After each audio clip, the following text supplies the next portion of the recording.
on drugs, and then I became one. Oftentimes we hate what we fear. Like this guy here, he was a drug dealer, so I looked down upon him too, and I turned into a drug addict and a drug dealer.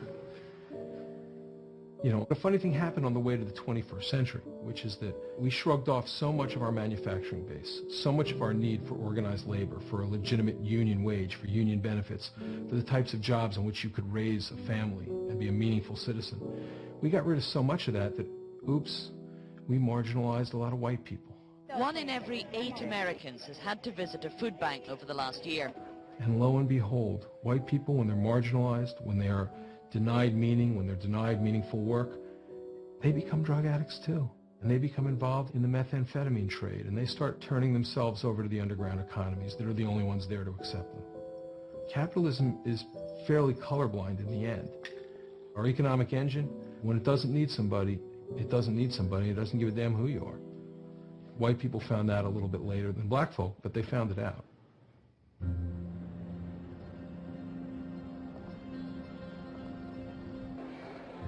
After hearing so much about the failure of the drug war and the enormous harm it does, I wanted to better understand what drives it. Far from the front lines of the war, I discovered a vast and less visible world of people who in their own ways play a part. This chair, in comparison to other types of restraint chairs, is the most humane. The person in the chair can breathe very easily, and it's not restrictive.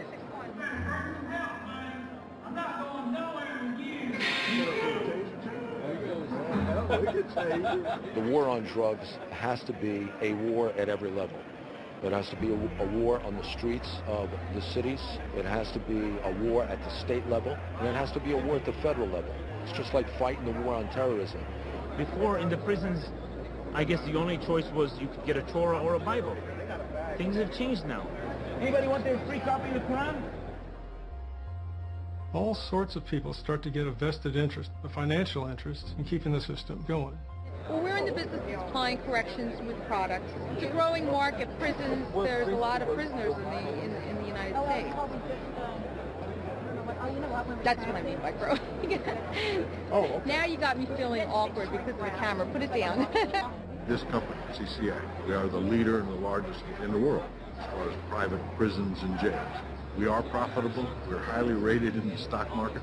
It hones your ability to do it less expensive because we have to earn a profit. There's a whole range of corporations, the taser gun manufacturers, private healthcare providers, phone companies, whole communities that now depend on prisons as their primary employer, now deeply invested in the drug war and this system of mass incarceration. And all these people are not trying to do anything wrong. They're trying to make society better. But their actions combined together become part of the thrust that makes the bad parts of the drug war more feasible and more practical. The thing with the war on drugs is, and the question we have to ask is, not why is it a failure, but why, given that it seems to be a failure, why is it persisting? And I'm beginning to think, maybe it's a success. What if it's a success by keeping police forces busy? What if it's a success by keeping private jails thriving? What if it's a success keeping a legal establishment justified in its self-generated activity? Maybe it's a success on different terms than the publicly stated ones. Perhaps not surprisingly, it was people on the inside who turned out to be most aware of the dangerous pressures that outside forces exert on the system. My job is to keep the people inside who are supposed to be inside. And I'm going to do my job. But as I've come along in corrections over the last 20 years, I've just kind of watched it grow into this thing. I mean, it's almost a self-fulfilling prophecy. You build a bed, they fill the bed. It starts sucking in money at an astronomical rate, and it just grows and grows and grows of its own accord. You almost can't stop it. You can't afford to stop it. And so now you start talking about, well, you know, we could cut some corners and we could reduce. What about if we reduce by closing that facility? Employees are hoping the governor will reconsider his plan to close the prison. Wait a minute, you can't do that. My community will dry up and blow away. The private prisons, they actually go to a town and say, if you'll use your tax money to buy the land and build the facility, we'll rent it from you, and you'll get rich, and we'll get rich, and we'll all be rich together. Well, that only works if there's prisoners in the bed, so now you're starting to find people that fit the criteria. Now you actually can pay people to go out and look for people that fit the criteria, and now it's going to grow faster. You can't let that town fail, so you can't change the way you think about locking people up. So you need a new enemy. It's the same enemy, you just need more of them. Though my journey had begun with a simple question about one person's life, it was forcing me to confront unsettling realities facing the country. And yet the full weight of the situation had still not been revealed to me in its starkest historical terms. Yeah, let's say it this way, because it's more honest. Instead of saying, let's get rid of all these drug addicts and drug dealers, and once we throw away the key on them, we'll solve this problem. Why don't you try saying it to yourself this way? All these Americans that we don't need anymore, the factories are closed, we don't need them, you know, the textile mills, they're gone, GM is closing plants. We don't need these people. They're extra Americans. We don't need them. Let's just get rid of the bottom 15% of the country. Let's lock them up. In fact, let's see if we can make money off locking them up in the short term. Even though it's going to be an incredible burden for our society, even though it's going to destroy these families, you know, where these people are probably integral to the lives of other Americans, let's just get rid of them. You know, I mean, at that point, why don't you just say kill the poor? If we kill the poor, we're going to be a lot better off. Because that's what the drug war has become.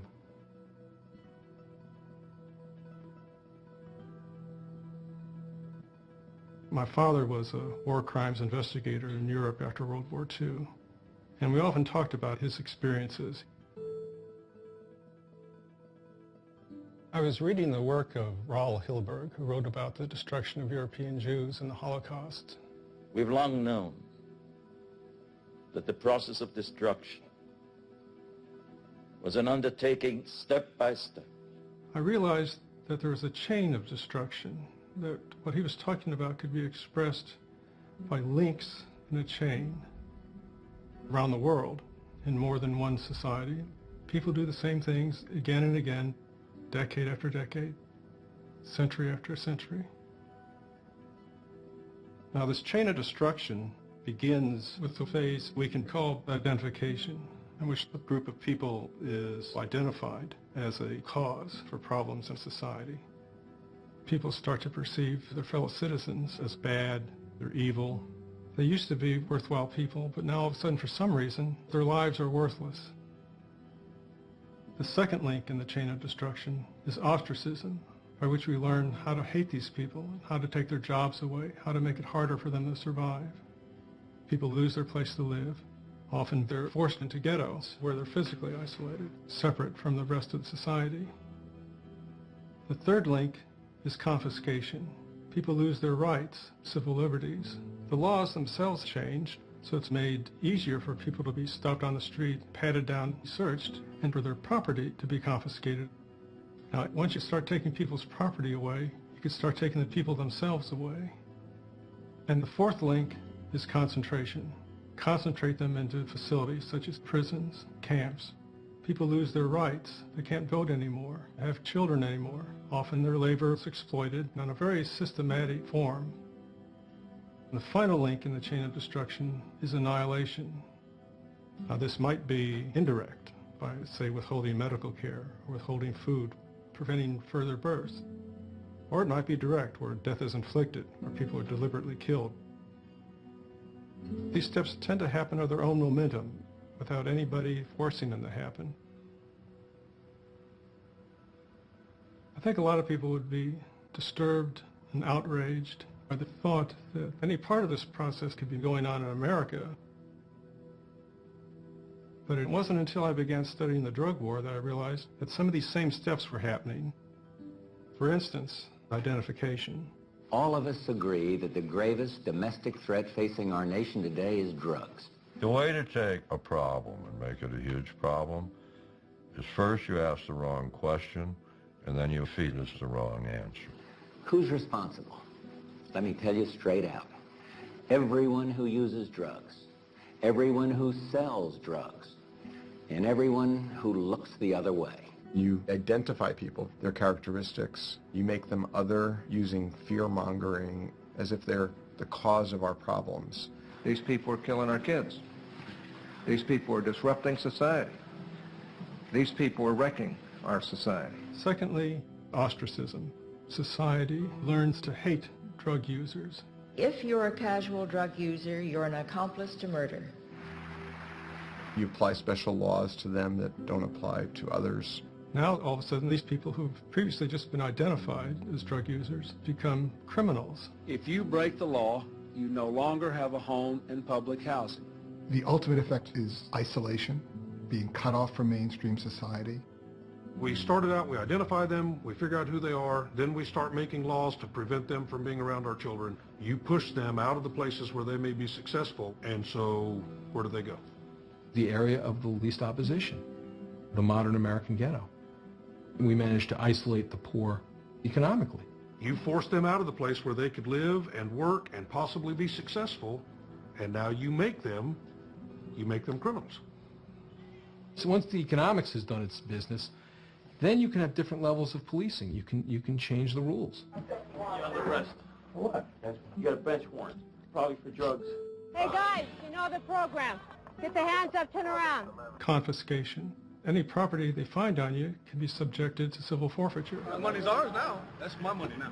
Federal and local police seized these vehicles after their occupants allegedly purchased cocaine and other drugs. If we're seizing their property, it's really a simple next step to start seizing their persons. Holloway was arrested on charges of resisting arrest and wandering with the intent to buy drugs. In the drug war, there's more that's being confiscated.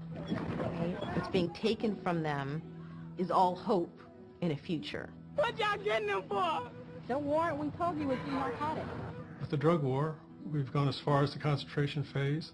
My government says we're fighting a heroic war against drugs and the war against people who use drugs. And frankly, a lot of them are just going to have to be locked up.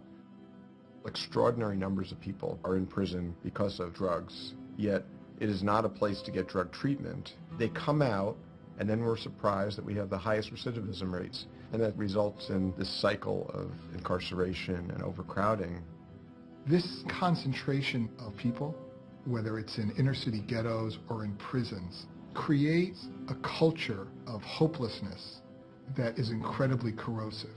When they don't have any prospects, people turn to drugs. And then we'll pursue them, and we'll be able to hire a bunch of prison guards and parole officers and narcotics detectives and drug treatment people. In the short term, some people have jobs. Annihilation. That's not happening with the drug war in this country. But there are subtle but real ways that don't involve indiscriminate mass killings, such as preventing births, $200 cash payments to women addicted to crack to be sterilized. Violence in prisons. Severe overcrowding sparked jailhouse riots. 27 inmates died yesterday. People swept up in drug war violence. 140 drug killings this year. An Iraqi war veteran was killed after SWAT team officers stormed his Tucson, Arizona home in a drug raid that turned up no drugs. Now, it's important to remember or to realize it isn't that the war on drug users is the same as what happened in other societies, but that both are wars on ordinary people, people who are just like us. You've got to have an enemy for everything. The way that Germany in the 30s rebuilt their infrastructure, rebuilt their industries, and rebuilt their pride, their nationalism, was by saying that these people, this group of people, is the cause of all of our woe, and if we hate them, we'll be better off. But we're not doing that, are we? I don't think it's to that extreme, but we do say those people are bad for us, and if we hate them, our lives will be better. So everybody's got to have an enemy.